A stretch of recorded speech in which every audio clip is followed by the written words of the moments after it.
ملاقات پیهم و آشکارای رهبران روسیه و قرقیزستان دل برخی از خبرنگاران تاجیک را برای صحبت روبرو با امامعلی رحمون رئیس جمهوری تاجیکستان به جوش آورد.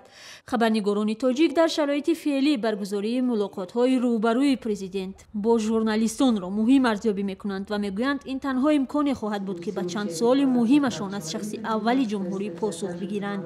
البته اگر یک چنین امکانیت شود، یعنی نشستی رئیس جمهوری کشور با ژورنالیست‌ها، من یک چنین پیشنهاد دارم که آیا رئیس جمهوری کشور امکان دارد که حداقل در 2 سال با ژورنالیست‌ها نشست خبری برگزار کند. و از مشاهده‌ها ما می‌بینیم که ژورنالیست‌ها بسیار گفتنی‌ها دارند با رئیس جمهوری کشور و من فکر می‌کنم که حرف ژورنالیست‌ها این حرف همون جامعه است که می‌خواهند به رئیس جمهوری کشور برسانند.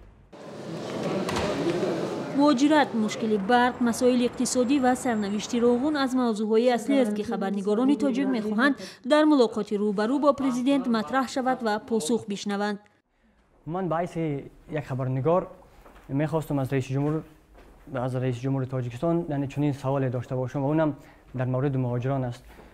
جناب رئیس جمهور زمانی گفته بود که تا آخرین گریزه به وطن برنگردد من خودم را آرام احساس نمی‌کنم و فعلا که ما یعنی تاجیکستان یک شمار حدوداً 1 میلیون مهاجر در یعنی خارج از کشور است. فعلا رئیس جمهور تاجیکستان هر زمانی که میشنود که یعنی مورد یک مهاجر به وطن میارند و اونا در شرایط خوب زندگی نمیکنند چه احساسی دارد؟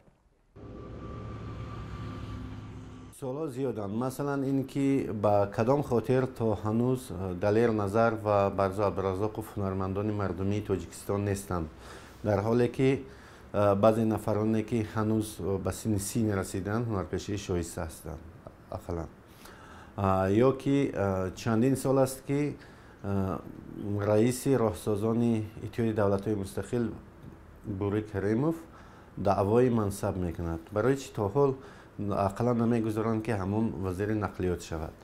یا که یک چیز دیگر، برای چی از جلب یک سرمربی به دسته منتخب فوتبال تاجیکستان خودداری میکنند؟ رئیس جمهوری تاجیکستان با خبرنگاران ملاقات روبرو داشته است. این ملاقات سال 2009 بعد 17 سال فعالیت او به حیث رئیس جمهور صورت گرفته، در آن همچنین شاعر و نویسنده و دیگر ایجادکاران هم شرکت داشتند. این صحبت که به گفته برخی از اشتراکداران خیلی آشکارا بوده است، در بینای کمیته تلویزیون و رادیو برگزار شده 4 ساعت ادامه کرده است و خبرنگاران هم برخی توانستند به سوالهای خود پاسخ بگیرند. بار دوم پرزیدنت در 100 سالگی جشن مطبوعات ماه مارس سال 2012 با خبرنگاران واخورد. این ملاقات تنها از سخنرانی پرزیدنت عبارت بود، اما در مجموع نشست مطبوعاتی که صرف از سوال و جواب خبرنگاران با پرزیدنت عبارت باشد تا هنوز به گفته روزنامه‌نگاران در تاجیکستان صورت نگرفته است. با اندیشه بنده در این شب و روزها که یک وضع حساس در جمهوری حکم فرماست، بسیار خوب میشد که چنین نشست مطبوعاتی که از جانب دیگر رئیس جمهورها، از جمله رئیس جمهور قرقیزستان، رئیس جمهور روسیه به طور عنعنوی برگزار کرده میشود، بار نخست هم باشد در تاجیکستان دایر گردد تا که مسئله های مبرم جامعه مورد بررسی قرار گیرند. برگزاری چنین یک نشست به اندیشه نمایندگان حکومت چهارم هم برای جامعه و هم برای ریاست جمهور مهم و مفید است، زیرا مردم درد دلش را به خبرنگار میگوید و چنین صحبت ها میتواند یک سرچشمه معلومات با اعتماد برای پرزیدنت باشد.